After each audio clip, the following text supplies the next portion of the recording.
अनि मात्रै त्यो वास्तविक साहित्य हुन्छ भन्ने उहाँको अभिप्राय चाहिँ रहेको देखिन्छ।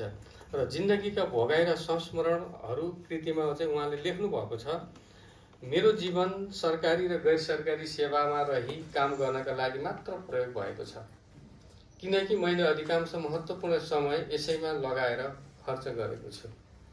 अब जीवनप्रतिको एउटा समर्पण, कामप्रतिको समर्पण, कर्मप्रतिको समर्पण, यसले चाहिँ कस्तो भएको चाहिँ देखाउँछ उहाँको यो भनाइबाट।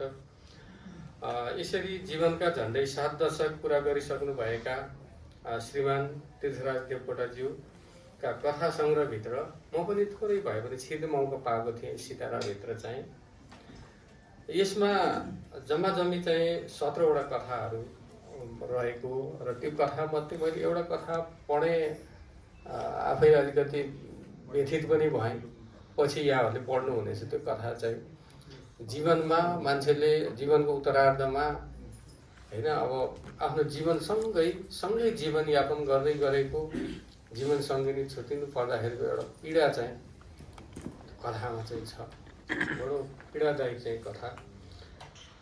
र त्यो 17वटा कथा जुन साँच्चीकै सितारा बन्ने छ भन्ने मलाई लाग्छ। र हार्दिकता बोकेर आकाशका नक्षत्रहरू जस्तै मानिसको हाम्रो मनको क्षितिजभित्र वास्तविक रूपमा एक दिन त्यो चम्किरहनेछ।